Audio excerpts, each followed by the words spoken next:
Hi friends, the secret book Rhonda Byrne రచించిన the secret బుక్లోని chapter 8లో part 2 గురించి మనం ఇప్పుడు తెలుసుకుంటున్నాం. రోండా బ్యార్న్ రచించిన ద సీక్రెట్ పార్ట్ 2 చాప్టర్ 8లో పార్ట్ 2 ఇప్పుడు మనం తెలుసుకుంటున్నాం. ఈ లోకం తాలూకు రహస్యం అనే చాప్టర్లో జాక్ కాన్ఫీల్డ్ మనకు ఏం చెబుతున్నారంటే, ఈ లోకం తాలూకు రహస్యం అనే దాని గురించి జాక్ కాన్ఫీల్డ్ మనకేం చెబుతున్నారంటే, మీకు అక్కర్లేని దాన్ని గమనించటంలో తప్పు లేదు. ఎందుకంటే మీకు కావలసిన దానితో పోల్చుకొని ఇది నాకు అక్కర్లేదు అని మీరు అనుకోవచ్చు. కానీ అసలు విషయం ఏమిటంటే, మీకు అక్కర్లేని దాన్ని గురించి ఎంత ఎక్కువ మాట్లాడితే, లేదా అది ఎంత పనికి మాలినదో అందరికీ చెబితే, దాని గురించే ఎప్పుడు చదువుతూ ఉంటే, ఆ తర్వాత అది ఎంత భయంకరమైనదో చెబితే, ఇక మీరు దాన్ని మరింత ఎక్కువగా సృష్టిస్తున్నారనే అర్థం అని జాక్ కాన్ఫీల్డ్ మనకు చెబుతున్నారు. వ్యతిరేకమైన విషయాల మీద మనసు కేంద్రీకరించి మీరు లోకానికి సాయం చేయలేరు. లోకంలో జరిగే చెడు సంఘటనల మీదే దృష్టి ఉంచితే మీరు వాటికి మరిన్ని సంఘటనలను చేర్చడమే కాకుండా అదే సమయంలో మీ జీవితంలోకి కూడా వ్యతిరేకమైన అనేక సంఘటనలను తీసుకొస్తారు అని జాక్ కాన్ఫీల్డ్ చెబుతున్నారు. మీకు అక్కర్లేని విషయాలను గురించిన చిత్రాలు మీ కళ్ళ ముందు కనబడితే మీరు మీ ఆలోచనలను మార్చుకొని కొత్త సంకేతాలను ప్రసారం చేయాలని అది మీకు హెచ్చరిక చేస్తోందని అర్థం. అది ఒకవేళ లోకానికి సంబంధించిన పరిస్థితి అయితే అప్పటికి మీరు నిస్సహాయులు కారు. మీకు కావలసినంత శక్తి ఉంది.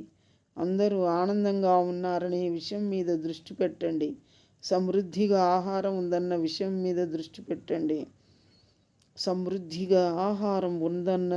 మీద దృష్టి పెట్టండి. కావాలనుకున్న విషయాలకు మీ శక్తివంతమైన ఆలోచనలను ఇవ్వండి. మీ చుట్టూ ఏం జరుగుతున్నప్పటికీ ప్రేమ, సౌఖ్యం లాంటి భావాలని ప్రసరించి ఈ ప్రపంచానికి అమితమైన మంచిని ఇవ్వగల శక్తి మీలో ఉంది అని నిరూపించండి అని జాక్ కాన్ఫీల్డ్ మనకు తెలియజేస్తున్నారు. ఇంకా మనకు జేమ్స్ రే అనువారు ఏం చెబుతున్నారంటే, మనకేం చెబుతున్నారంటే, చాలాసార్లు జనం నాతో అంటూ ఉంటారు, జేమ్స్, నాకు సమాచారం కావాలి. అవును, మీకు సమాచారం అవసరమే కావచ్చు, కానీ అది వెల్లువలా వచ్చి మీద పడిపోకూడదు. నేను రహస్యాన్ని కనుగొన్నప్పుడు నేను టీవీలో న్యూస్ చూడటం, వార్తాపత్రికలు చదవటం లాంటి పనులు ఇక చేయకూడదని నిశ్చయించుకున్నాను. ఎందుకంటే అది నాకు హాయిగా అనిపించలేదు. చెడ్డ వార్తలను ప్రసారం చేస్తున్నందుకు వార్తాపత్రికలను తప్పుపట్టడానికి లేదు. మనమందరం దీనికి బాధ్యులమే. ప్రధాన వార్తల్లో ఏదైనా పెద్ద నాటకీయత గల సంఘటన ఉన్నప్పుడు మనం ఎక్కువ వార్తాపత్రికలను కొంటాం. ఏదైనా ఒక పెద్ద విపత్తు జాతీయ స్థాయిలో కానీ అంతర్జాతీయ స్థాయిలో కానీ సంభవించినప్పుడు వార్తా ఛానళ్ళ రేటింగ్ ఆకాశాన్ని అంటేటట్లు పెరిగిపోతుంది. అందుకని వార్తలను అందించే పత్రికలు కానీ ఇతర సాధనాలు కానీ మనకు చెడ్డ వార్తలనే ఎక్కువగా అందిస్తాయి. ఎందుకంటే ఒక సమాజంలోని సభ్యులుగా మనం అలాంటి వార్తలనే కోరుకుంటాం. మనం కారణమైతే ప్రసార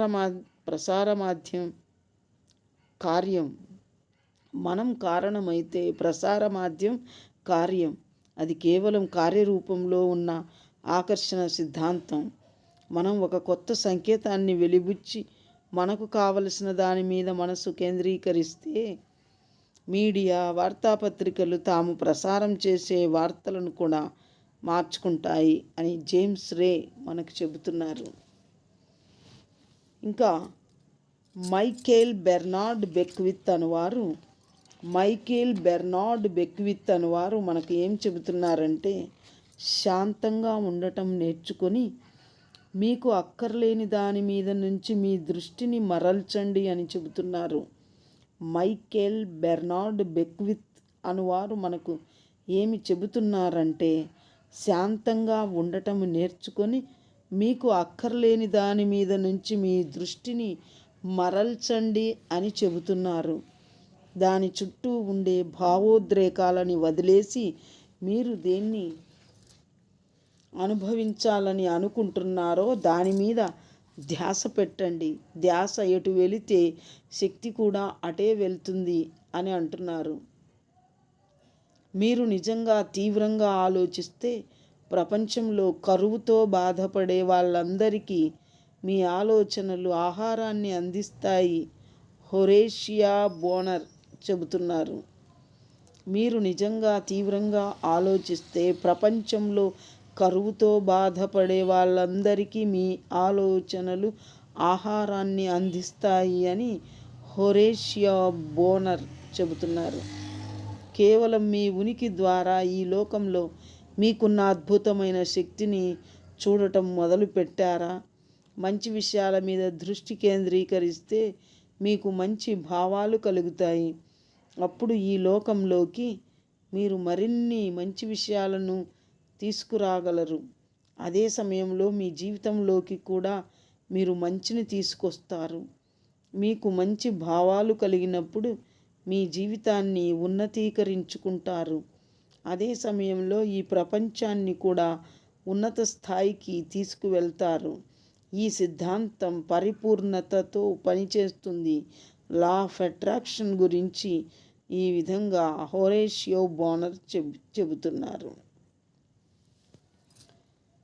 డాక్టర్ జాన్ డెమార్టిని ఏమంటున్నారంటే, బయట ఉండే అభిప్రాయాల కన్నా మీలో ఉండే గొంతు, చూపు లోతుగాను స్పష్టంగాను బిగ్గరగాను ఉన్నప్పుడు మీరు మీ జీవితాన్ని మీ ఆధీనంలో ఉంచుకున్నారని అర్థం. డాక్టర్ జాన్ డెమార్టిని ఏమని చెబుతున్నారంటే, బయట ఉండే అభిప్రాయాల కన్నా మీలో ఉండే గొంతు, చూపు లోతుగాను స్పష్టంగాను బిగ్గరగాను ఉన్నప్పుడు మీరు మీ జీవితాన్ని మీ ఆధీనంలో ఉంచుకున్నారని అర్థం అని చెబుతున్నారు. ఇంకా లీసా నికోల్స్ ఏం చెబుతున్నారంటే, ఈ లోకాన్ని కానీ మీ చుట్టూ ఉండే మనుషులను కానీ మార్చటం మీ పని కాదు. ఈ విశ్వం లోపల ఉండే ప్రవాహంతో పాటు ప్రయాణం చేయటం, చుట్టూ ఉండే ప్రపంచంలో దాన్ని ఉత్సవంలా జరుపుకోవటం మీరు చేయవలసిన పని. లీసా నికోల్స్ ఇంకా ఏం చెబుతున్నారంటే, ఈ లోకాన్ని కానీ మీ చుట్టూ ఉండే మనుషులను కానీ మార్చటం మీ పని కాదు. ఈ విశ్వం లోపల ఉండే ప్రవాహంతో పాటు ప్రయాణం చేయటం, చుట్టూ ఉండే ప్రపంచంలో దాన్ని ఉత్సవంలా జరుపుకోవటం మీరు చేయవలసిన పని. మీ జీవితం మీ ఆధీనంలోనే ఉంది. ఈ విశ్వం మీ ఆదేశాలన్నింటినీ పాటిస్తోంది. ఈ విశ్వం మీ ఆదేశాలన్నింటినీ పాటిస్తోంది. అవి మీరు కోరుకున్నవి కానట్టయితే మీ ముందు కనిపించే దృశ్యాలు చూసి భ్రాంతిలో పడకండి. వాటికి బాధ్యత వహించండి. వీలైతే వాటిని తేలిగ్గా తీసుకోండి, వాటిని వదిలేయండి. ఆ తర్వాత మీరు కోరుకుంటున్న వాటి గురించి కొత్తగా ఆలోచించండి. వాటిని మనసుతో అనుభూతి చెందండి. అలా చేసినందుకు కృతజ్ఞతతో ఉండండి అని లీసా నికోల్స్ చెబుతున్నారు. ఈ విశ్వం సమృద్ధిగా ఉంది. డాక్టర్ జోవిటాల్ ఏమని చెబుతున్నారంటే, రహస్యాన్ని అందరూ ఉపయోగించుకుంటారా? ఈ విశ్వాన్ని ఒక జాబితా అని ప్రవర్తిస్తుంటారా?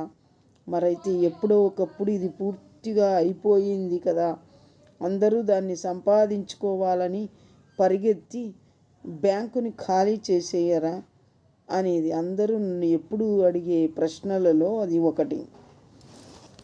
ఈ విశ్వం సమృద్ధిగా ఉంది. ఈ విశ్వం సమృద్ధిగా ఉంది. అనే విషయంలో డాక్టర్ జోవిటాల్ ఏం చెబుతున్నారంటే, రహస్యాన్ని అందరూ ఉపయోగించుకుంటారా? ఈ విశ్వాన్ని ఒక జాబితా అని ప్రవర్తిస్తుంటారా? మరైతే ఎప్పుడో ఒకప్పుడు ఇది పూర్తిగా అయిపోతుంది కదా, అందరూ దాన్ని సంపాదించుకోవాలని పరిగెత్తి బ్యాంకుని ఖాళీ చేసేయరా అనేది అందరూ నన్ను ఎప్పుడూ అడిగే ప్రశ్నలలో ఒకటి అని డాక్టర్ జోవిటాల్ చెబుతున్నారు. మైకేల్ బెర్నార్డ్ బెక్విత్ ఈ ప్రపంచం గురించి రహస్యాన్ని ఏం చెబుతున్నారంటే, మైకేల్ బెర్నార్డ్ బెక్విత్ ఈ లోకం తాలూకు, ఈ ప్రపంచం తాలూకు రహస్యం గురించి ఏం చెబుతున్నారంటే, రహస్యాన్ని నేర్చుకోవటంలోని అందమైన విషయం ఏమిటంటే, అందరికీ సరిపోయేదానికన్నా అదెప్పుడు ఎక్కువే ఉంటుంది. రహస్యాన్ని నేర్చుకోవటంలోని అందమైన విషయం ఏమిటంటే, అందరికీ సరిపోయేదానికన్నా అదెప్పుడు ఎక్కువే ఉంటుంది. మనిషి మనసులో ఒక అబద్ధం వైరస్ లాగా పనిచేస్తూ ఉంటుంది. అందరికీ సరిపోయేటంత మంచి ఈ లోకంలో లేదు, కొరత ఉంది, అది కొంతమందికే దొరుకుతుంది. అందరికీ సరిపోయేటంత లేదు అనేది ఈ అబద్ధం మనుషులకు భయాన్ని, ప్రలోభాన్ని, పిసినారితనాన్ని, లోటును కలిగిస్తుంది. అప్పుడు ప్రపంచం పీడకలలు చూపించే మాత్ర వేసుకున్నట్టే. నిజం ఏమిటంటే, అందరికీ సరిపోయేటంత మంచి ఉంది, అవసరమైన దానికన్నా ఎక్కువ సృజనాత్మకమైన ఆలోచనలున్నాయి, కావలసిన దానికన్నా ఎక్కువ శక్తి ఉంది, కావలసిన దానికన్నా ఎక్కువ ప్రేమ ఉంది, కావలసిన దానికన్నా ఎక్కువ సంతోషం ఉంది. ఎవరి మనసుకైతే తన అనంతమైన స్వభావం గురించిన అవగాహన ఉంటుందో ఆ మనసులోంచి ఇవన్నీ బయటికి వస్తాయి అని మైకేల్ బెర్నార్డ్ బెక్విత్ చెబుతున్నారు. కావలసినంత లేదనుకోవటానికి కారణం, మనం బయట కనిపించే వాటిని చూసి అన్నీ బయట నుంచి వస్తాయని అనుకుంటాం. మీరు అలా చేసినప్పుడు మీకు కొరత, పరిమితులు మాత్రమే కనిపిస్తాయి. ఇప్పుడు మీకు తెలిసిపోయే ఉండాలి, ఏదీ బయట నుంచి రాదు. మొదట మన మనసులో ఆలోచనలు, భావాల రూపంలో ప్రారంభమైనవే బయటికి వస్తాయి. అన్నింటినీ సృష్టించే శక్తి మీ మనసుకు మాత్రమే ఉంది. మరి అలాంటప్పుడు కొరత అనేది ఎలా ఉండగలదు అని? అది అసంభవం. మీ ఆలోచన సామర్థ్యానికి హద్దులు లేవు. అందుకని మీరు ఆలోచనలతో ఉనికి కల్పించే వాటికి కూడా హద్దు ఉండదు. అందరి విషయంలోనూ ఇదే జరుగుతుంది. మీకు నిజంగా ఈ సంగతి తెలిసినప్పుడు మీరు ఆలోచించే మనసుకి తన అంతులేని ప్రకృతి గురించి తెలుసన్నమాట. మీకు నిజంగా ఈ సంగతి తెలిసినప్పుడు మీరు ఆలోచించే మనసుకి తన అంతులేని ప్రకృతి గురించి తెలుసన్నమాట.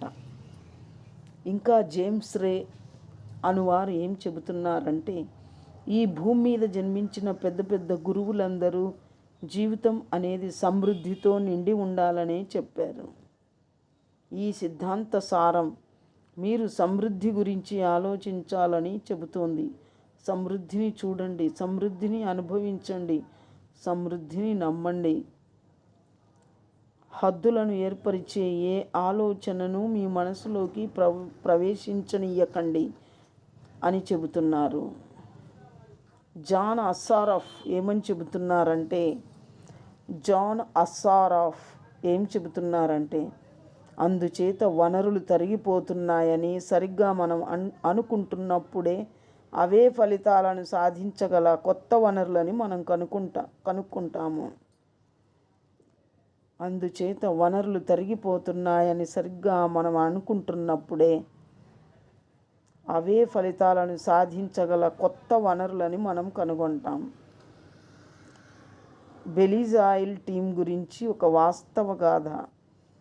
బెలీజ్ ఆయిల్ టీం గురించి ఉన్న ఒక వాస్తవ గాథ కొత్త వనరులను సృష్టించుకోవడంలో మనిషి మనసుకున్న శక్తిని చాటే స్ఫూర్తిదాయకమైన ఉదాహరణ.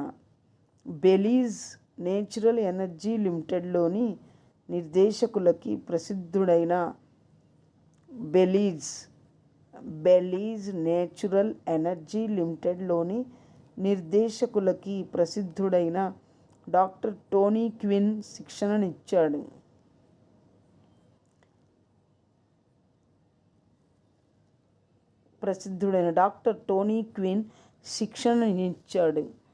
హ్యూమనిస్టిక్ సైకాలజీలో శిక్షణ ఇవ్వటంలో డాక్టర్ టోనీ క్విన్ ప్రత్యేక నైపుణ్యాన్ని పొందాడు. హ్యూమనిస్టిక్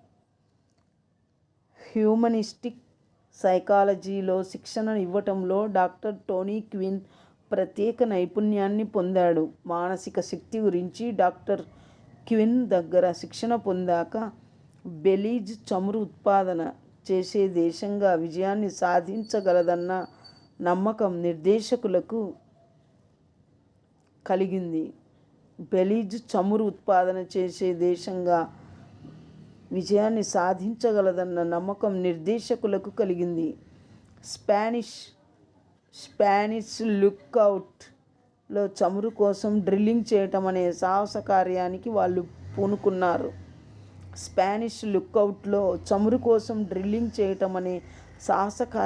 వాళ్ళు పూనుకున్నారు.